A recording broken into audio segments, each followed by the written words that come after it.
Hello, everyone. On this week's Subjectively Correct Sports podcast, we're joined by a special guest, Colt Sawyer, who offers some interesting insight into some interesting medical questions in sports. We also get into something that might interest Anthony a little bit, and that is my favorite player, LABron James, going to play for his favorite team, the Los Angeles Lakers. All that and more this week on Subjectively Correct Sports.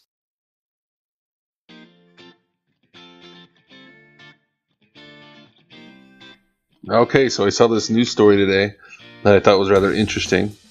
They had a plastic surgeon on, and he said that nose jobs have increased 30% this year due to selfies. Wait. What? How are selfies? So people take selfies, and they think that their nose looks too big. And so they go in and see this guy, and they want to get a nose job to make their nose smaller. And so he tried to explain to them, hey, you know, your phone's like a foot away from your face. Of course it's going to look bigger, right? And so he'll bring them in, and he'll actually do glamour shots with them from 5 feet away, and to show them, to try and prove to them, you don't need a nose job because it's normal size. So he's basically like, I don't want your money. He's like, yeah, pretty much. But you said how much of an increase in 30%. Oh my gosh. And so people would rather have, but that's how important their selfies are, is their nose has to be like extra small in real life so it looks good in their selfies. Well, has President Trump claimed responsibility for the 30% increase in the plastic surgery market? Oh gosh. If he hasn't, he will soon. I feel like he should really capitalize on this. Oh, he needs to. Also, has anyone priced out the difference between a nose job, like a nose reduction, right, versus an everything else enlargement, so that proportionally your nose is smaller, but you just have a bigger forehead, cheeks, eyes, lips, So basically you look like an alien in real life? But your selfies look great. Alien in real life, but yeah, on the gram, I mean, yeah, straight fire. Facebook and Instagram, you're like a rock star. Well, welcome to 2018, I guess. Alright guys, this is Subjectively Correct Sports. As always, my name is David. I'm here with Anthony and a special guest, Colt Sawyer, joining us on today's show. We're really excited. I guess there's some stuff to talk about in sports. I don't know what. Anthony, is there anything you want to talk about in sports that's gone down this week? I can't think of anything though. Yeah, did you see Puig's score on that lazy throw to first over the weekend? Oh my goodness. That reminded me of me in like T-ball when the kids didn't know how to throw. So like the right fielder would like throw it to the center fielder. I'm like, okay, I'm gonna run home now. That's what that reminded me of. No, Dodgers talk right now. As much as I'd love to, the NBA free agency period has started. And it has been as eventful as anyone could have predicted. I don't think anyone could have predicted how eventful it would have been. It has been. And the biggest piece, well, as of 3 hours ago, the biggest free agent signing so far was LeBron James, the King, what are his other nicknames? The Chosen One, Space Jam 2 star. I don't think that's a nickname yet, but go on. It's going to catch on. I don't think so. It is going to the City of Angels. That's right. The City of Angels has a king, and his name's LeBron James. So is he the King of Angels now? I'm confused. Besides the point. Would that make him LeBron a deity? James. Oh, that's a good point. No, Zlatan. The Zlatan is the god of LA. That's right. Yeah. LeBron is a Los Angeles Laker, or will be as soon as the moratorium ends and he can sign his contract on July 6th. And it's a fantastic day for Lakers fans because we've been in the wilderness for 5 years, and now we're back in the conversation. And so I'm so thankful that the Warriors allowed us 24 hours to celebrate this until they went ahead and signed Boogie Cousins. And that we'll was get crazy to that signing. We'll get to that signing in a minute. But first, let's just talk about the Lakers and what they've done. So what interests me most about the LeBron signing is, I think he's been doing the one and done. Well, to steal a phrase from college basketball, but he's doing the 1 year contracts, which gave him a lot of leverage and a lot of power. But he signed with the Lakers for 4 years, the fourth year being a player option. Yeah. So I think he knew it was going to be a building process. And so, first of all, LeBron being willing to go into a building situation is interesting to me. But also, the Lakers have so much leverage now. not only could you come in and live in LA and work in LA, play basketball for the Lakers organization, but now the best player in the world is he has to be there for 3 years. That is such a huge bargaining chip that they have now to throw around. Yeah, and I don't think anyone thinks he's going to opt out after that third year. There would have to be such turmoil in the locker room because he's moving his family there. His oldest kid's about to start high school, right? You don't want to move before your senior year of high school. He has hopes to play in college in the NBA someday. So I look at this as a 4-year deal and possibly until he retires or his son's in the NBA and he wants to join up with him wherever he ends up. So this is definitely a signal to the rest of the league that if you come to LA, you get to play with Bron for the next few years. And it's interesting because, just adding LeBron James to that team doesn't really make them a finals contender because they're in the Western Conference. They're going to have to go through Houston, who is going to bring back the same team more or less. They lost Trevor Ariza in free agency to the Suns. But more so than any other team, they have to go through the Golden State Warriors. And so the Lakers, I think, are aware of this. They know they're not going to win this year. And so what they've done is they've handed out a bunch of other one-year contracts. They re-signed Kentavious Caldwell-Pope for a year. They added Lance Stevenson. They added Rajon Rondo. They added JaVale McGee. And I'm sorry, it sounds like you're telling jokes right now, but yeah. Those are all legit signings that they've done. And every time a Woj bomb would drop on Twitter, I would look at that and say, that can't be real. And I had to double check and make sure it was Woj or Shams reporting it. But every time one of those would come up, I thought, oh man, Lance Stevenson playing with LeBron in LA. Oh my gosh, it was crazy. Rajon Rondo going to LA. And I'm like, man, they're just bringing in all these LeBron enemies from previous years to play with him. And then JaVale McGee comes over from the Warriors. And I was like, that does it. The Lakers are trolling us. Yeah, if you have borderline personality disorder and currently unemployed, just submit an application to the Lakers. They might take a shot on you for 1 year. This locker room is going to be so fantastic. It's going to be either fantastically great or fantastically horrible, but either way, it's fantastic. I really hope that they're in talks with HBO to do a Hard Knocks series for the NBA and that the Lakers will be the inaugural team.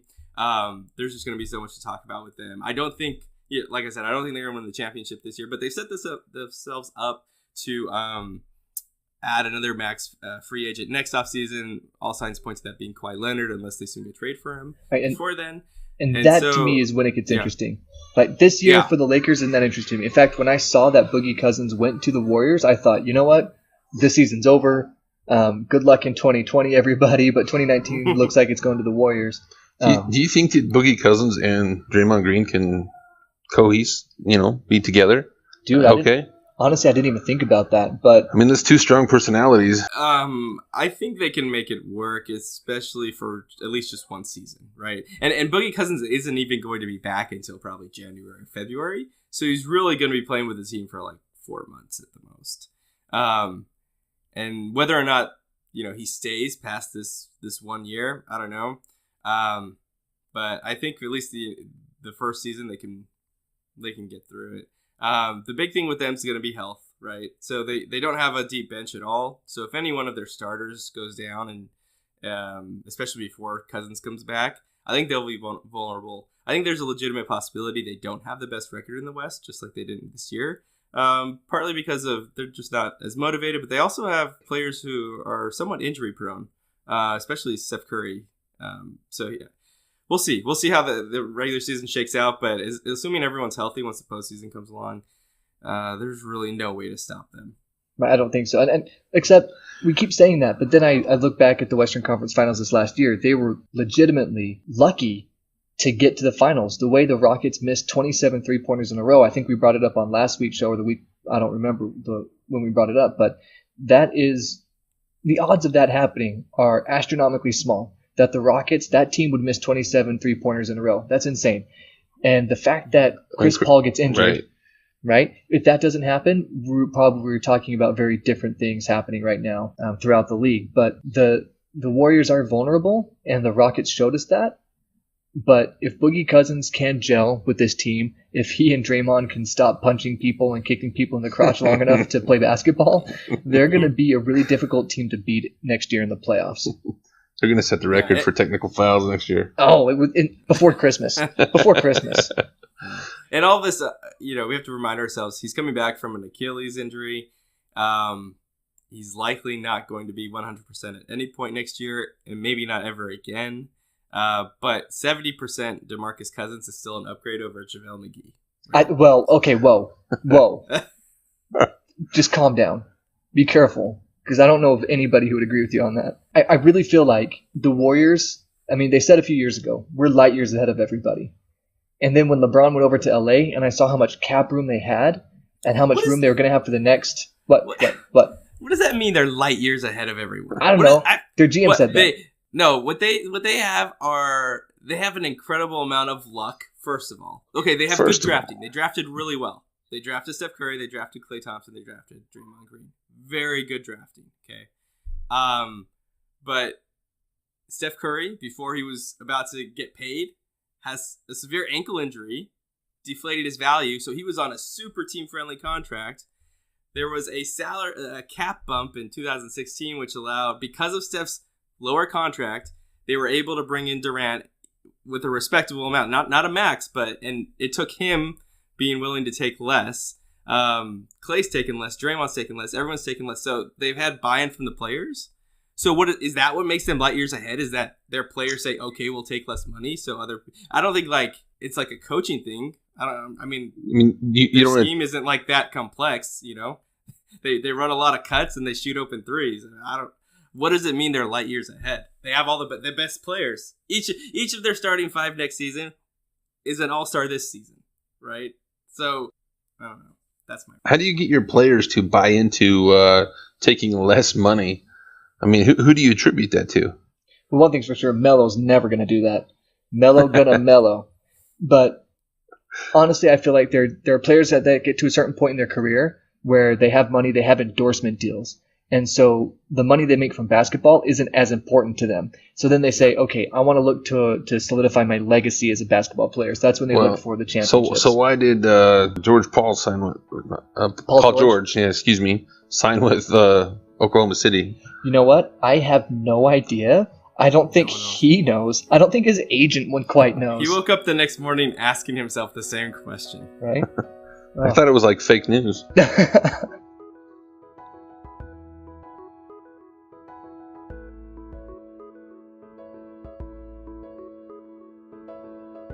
So now is the part of the show in July where we talk about football.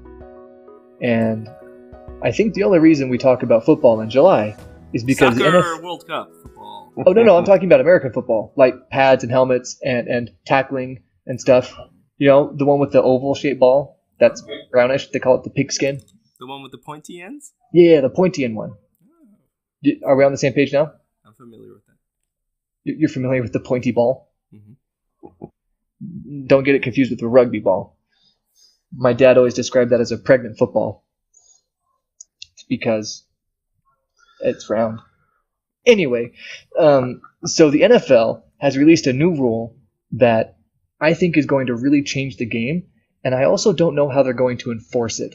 So the new rule is if an offensive player, ball carrier more specifically, if the ball carrier lowers his head to generate contact, he may be called with an unnecessary roughness penalty.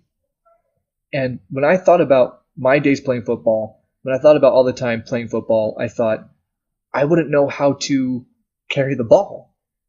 I wouldn't know when it was appropriate to lower my head. I wouldn't know when it was not appropriate to lower my head. When is it going to be roughing? When is it not going to be roughing? And I also wondered which referee is going to be the first guy to throw that flag and say, oh, Cam Newton, you just ran the ball 15 yards, lowered your head on a defensive back and got an extra 2 or 3 yards out of that. No, let's take it all the way back 15 yards, replay the down because you lowered your head. And because you're big and strong, we're going to penalize you. And because you're playing football the way they've taught you to play football your entire life, we're going to penalize you.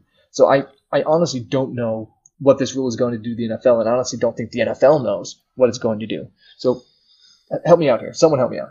Well, I think it's interesting because this comes right after, I don't know if you guys heard about Brett Favre and his endorsement of that rule in Illinois, that legislation that he wants to make it against the law for anyone under 12 years old to play tackle football. Did you guys hear about that? I did hear a little bit about that. I also heard about Brett Favre endorsing like a drop that you put in your eyes that cures cancer and headaches and concussions or something. But anyway, yeah, I did hear about that. Anyway, I just think it's interesting that this rule comes out right after that. I mean, I just think part of it, I mean, I understand you want to protect players because of all the repercussions that CTE causes, et cetera, but then you have, what does it do to the game? I think people are going to start losing interest in football. I think football is on the decline in America. And you think because it's changing so much that I mean, defense is already so hard to play already. Right. You know, defensive backs, I played defensive back in high school, and the things that I did in high school to get position, to disrupt routes and things like that would be a penalty every time in the NFL now, it seems like. And so now the ball carrier can't carry the ball the way football players have been carrying the ball since the beginning of football. I don't know. It's going to be interesting. But Colt, you honestly feel like this is going to make football more less watchable? I do. I think that the football is not. There's so many rules that people are just going to get tired of watching it. And I think you see, it's interesting to see the ebb and flow of professional sports because you have the NFL was so high, and then the ratings are starting to drop off.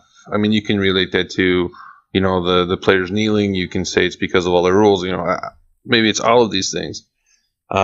But then you have soccer in America that's becoming huge. I mean, we're going to host the World Cup here in a few years. So I just think that professional sports is changing, whether it's football, baseball. It's just different. And I think that's an interesting point because football, the rules are changing all the time. I still can't tell you what a catch is. I still can't legitimately tell you. Well, it changes, just like you said, from year to year. Exactly, it's different. Exactly. But basketball's been consistent. I don't remember any major rule changes for the last little while in basketball. I mean, they took away hand checking and things like that, but the flow of the game is basically the same. And I feel like with this lowering your head rule as a ball carrier, I feel like offensive players, when that starts getting called this season, are going to have to alter the way they run and the way they play. And for guys like Le'Veon Bell, who aren't looking to make contact, who are more shifty, it's not going to change him very much. But other more power running backs, Ezekiel Elliott and guys like that, I mean, what are they going to do when they come through the line and they come across a linebacker? I mean, their entire life they've been lowering their head to initiate contact and get that extra yard. Now what are they going to do? Stand up straight and get lit up? Yeah, I feel like when you have to hire an attorney to be on the sideline to help you interpret the rule book, it's gone a little far. Yeah. And the worst thing about watching a football game is the reviews, the challenges. It totally takes you out of the game. And it's crazy because we can see what happened within like 5 seconds. The first replay, we're like, oh, okay, yeah, he dropped the ball. Yeah, the ball made contact with the ground. But it takes like another 2.5 minutes for the referees to come back and say it wasn't a catch. Or sometimes they come back and they say it was a catch. So the fan experience is severely impaired, I think, by all of these rule changes and these challenges to the rules, and it's just not good for the game. Baseball has a pace of play problem, right? It feels a little slow at times, but at least their reviews from what I've seen so far, I mean, it's fairly quick, and they've got someone in New York who just says, yeah, he was out or he was safe or whatever. And in football, it can, I mean, you can spend 5 minutes on a challenge, and it's just and I don't know if this is going to be a challengeable play or not. But I feel like it's going to be the type of thing that, you know, once it starts altering games, people are just going to have a fit. And it's going to mess up gambling, right? Gamblers. I mean, yeah, the first time someone loses money on this, yeah. Yeah, and so I just think simplify the rules. If it's so dangerous, I mean, maybe there needs to be something changed about the game itself, but I don't think like these little rules that may help. I don't even know, is there any benefit to doing it? Like, is there a benefit to being straight up as opposed to a little hunched over? And what if you're trying to initiate contact with your shoulder and someone just slides in front of you and your helmet's the thing that hits first, right? Is that a penalty? Right. This rule is going to be so difficult to enforce. It's going to be almost impossible if you ask me. And like you said, the rules changes are going on so often. Who knows what it is to play football anymore? I mean, you hear that all the time from guys. Guys are like, oh, that's not football. That's not football. But with the continuing research on CTE and stuff and the settlements that the NFL has had to pay out to former players and stuff like that. I mean, do you remember the Russell Westbrook game where he not Russell Westbrook, Russell Wilson. Sorry, we were talking about basketball, so I had basketball on the brain. But Russell Wilson goes out of the game for the concussion protocol. He got hit real hard. looks at the team doctor and says, "I'm fine, I'm going back in," and then he runs off and goes back in the game, and he was pretty clearly concussed.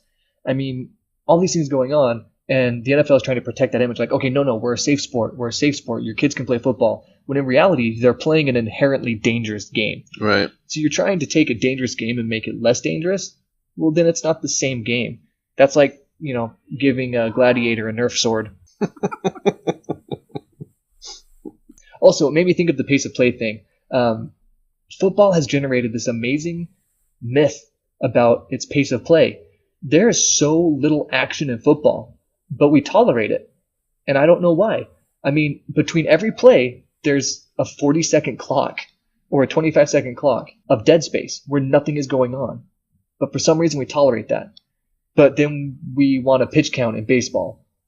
So I don't know how football did it, but football has created this amazing myth of constant action when in reality, there's a stoppage of play every 5 seconds. Yeah, they show replays, though. So like you get to watch the same play like 3 times in a row.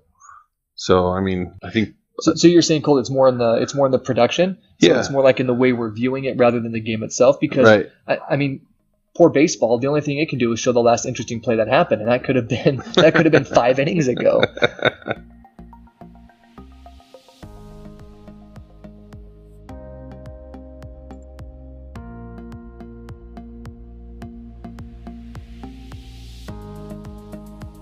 All right, we just did a much better show off air than we normally do on air, so we're going to try to recreate what we just talked about because it was fascinating to us. So Colt is a nurse. He's been working in the medical field for how long? 6 years or so. For 6 years. And he went to a conference and got some really cool insight into health in the NFL. So Colt, why don't you tell us about that? Okay, so I currently work, just a little background so you understand why I was at this meeting. I work in a wound clinic, all right? And we use skin substitutes to help regrow skin. And so I went to this business meeting, and it was a very kind of intimate setting. There was only probably 5 or 6 of us there at this setting, which was kind of cool because we had this great access to this doctor. He's a researcher, but he's also like a general surgeon. Anyway, he's got all these, I mean, his credentials are longer than my last name, which is, kind of crazy. But anyway. Your last name's not that long, though. Just want to bring that up. But anyway, this guy's been working in the field a long time. All right. So he helped do the trials for this drug. It's not really a drug, but it's more of this stem cells, right? So when these players go to the NFL draft or the combine, and you see these fantastic players in college, and they start falling down the draft board. And one of the reasons why is because of this program that he helped develop.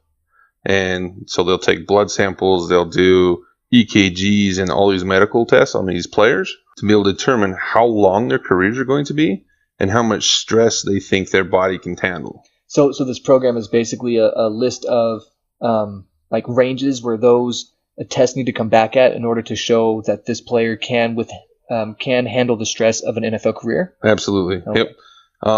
And so one thing he talked about specifically was ligaments, like his knees are a big problem for running backs. And so he told us that, they look at the angle, this amount of stress that a knee ligament can handle, like in college to be successful. I believe it was like an angle of like 16 degrees to make a good cut to be successful. But then you go to the NFL and it goes all the way down to, 12 or even more, 11 for like the Emmitt Smiths and the Barry Sanders. And so that's like making a really sharp cut or changing direction really quickly and really hard. Yeah. Okay. And so they find out what these ligaments can handle. And so these no-name guys, all of a sudden, they're going in the top, the first round. So it was really fascinating to see this. And he also helped develop the same program the Department of Defense used it to determine, which soldiers, like the Rangers or the SEALs, which soldiers are going to be able to withstand what situations so that when they go into combat, they already know how their bodies are going to react. That is all fascinating to me. And I just had no idea. And how could you know that that's going on? But yeah. I think a lot of times when we're looking at the NFL draft and things like that, it's such an inexact science. I mean, one of the best quarterbacks of all time, most people would say he is the best quarterback of all time, went in the 6th round. You know what I mean? Mm-hmm. And that's Tom Brady, by the way, for any of you who didn't know. Aaron Rodgers is a better quarterback, but we can get into that at another time. Maybe we'll save that for the fall. Anyway, but it seems like such a lucky thing to get a good football player in the draft. But I mean, it makes perfect sense that the medical field has advanced far enough that you're looking for specific things in these football players, right?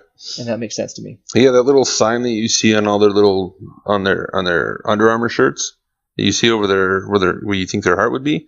It's not just a sign; it's actually monitoring their vital signs as they do their workouts. They put them through the combine. Oh, that is cool. So like when they're doing the vertical, when they're doing the bench, when they're doing the sprint, all that stuff, they're monitoring their heart rate and all that stuff. Right. And so Wow, players and agents know this is going to happen, right? So is there any way they can do their own testing beforehand to identify if I don't know. I always wonder because there's always that one guy that declines the combine because of he's hurt. You know what I mean? And so you think that they would know. So yeah, I don't know. That's what I'm wondering is if people are intentionally not going because they know they would underperform on that test, and if that would be the smart move for them financially. I mean, yeah. And is this a well-known thing? Like, do players know that they're going to be scrutinized that much by a medical doctor? I think when these teams draft these players, they want to know every single thing about them, right? Because they're literally investing millions of dollars into these people and time, and so teams want to win. Now or in the next year or two. And so they're not going to just draft somebody because he ran for 1,200 yards his sophomore season in college. You know what I mean? Like, they want to know everything about you from when you were born to now, including your health. Yeah, that's interesting. And I also know they'll ask you some really awkward questions in the interview process, too. So what I really want to know, though, is... can I inject myself with some stem cells from a placenta and become super soldier? Because I'd sign up for that. You'd sign up for that? I'd be typing at my keyboard all day, just plowing through documents. I already look like Captain America before the serum, so I know if I got Captain America serum, like some stem cells in my muscles, I bet I look like him afterwards. Right? That's how that works, right, Cole? I don't think there's any hope for you, David. How much does the super serum cost? That's what I'm asking. I don't know, Anthony. He wouldn't tell us, but only professional athletes can afford this stuff, right? Like, he flies to their house with vials of this product and injects them with it. And it's not a drug, right? Like, it's not HGH or some weird steroid. Like, it basically recruits stem cells. Is it just human stem cells, or are we talking about yak stem cells? No. Yak stem. No. So I'll tell you how they get it. So basically, they screen the moms, right, and they get all of that. And when the baby's born, they'll take the amnion and chorion cells from the placenta. And hang with me, Anthony. Hang with me. It sounds yummy so far. I think you just swore at me in Latin. And they'll take these cells, and the product that we use, they freeze dry them, they sterilize them and freeze dry them, and then it can sit in a box on the shelf for up to 5 years. And then when we rehydrate them and put them in the wound, it stimulates your own stem cells to grow. So like sea monkeys, but in your body. Kind of, yeah. And so they took an injection? Well, the newer product is an injection, right? They have it in sheets, and now they have something else that they use from the umbilical cord that they wrap tendons with, like the Achilles tendon tear that Boogie Cousins had. I would almost bet my firstborn that they use this product on his Achilles tendon. So Boogie Cousins has some baby's umbilical cord wrapped around his tendon right now. Yeah, probably. Boogie Cousins is 98% man, 2% yak. I had a patient one time that we put this product on, and he said, "No, this comes from a colored baby. Am I going to grow black skin?" To which you probably responded, there'd be nothing wrong with that, right? Right? not that there's anything wrong with that. I told him yes, and just to see the look on his face. But no, it doesn't work like that. So I'll give you an example of how this works. How are we doing on time? Are we okay on time? Probably not. No, go ahead. Go ahead. Right, so they take these mice, right?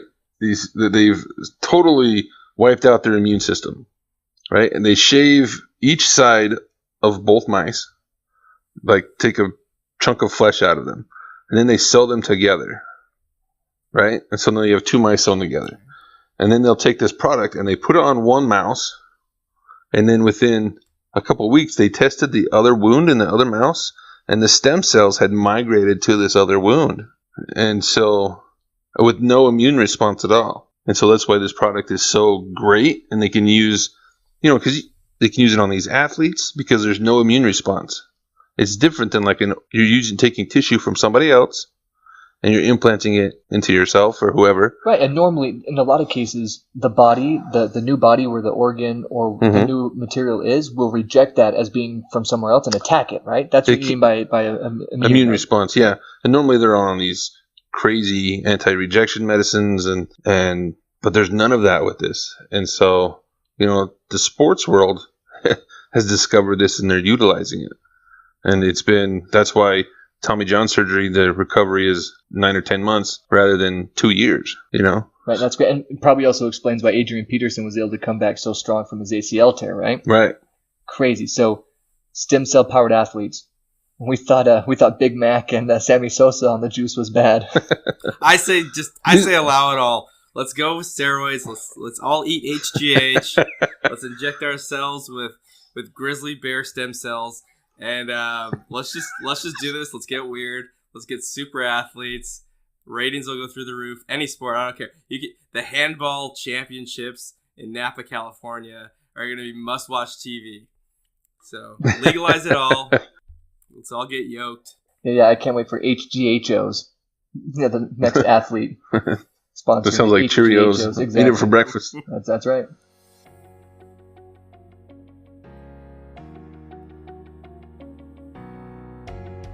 All right, so I know all of you saw this, and I feel like I might be a bad person because when I saw this video, I laughed. And I didn't laugh once. I didn't laugh twice. I watched it several times, and I found more things to laugh at.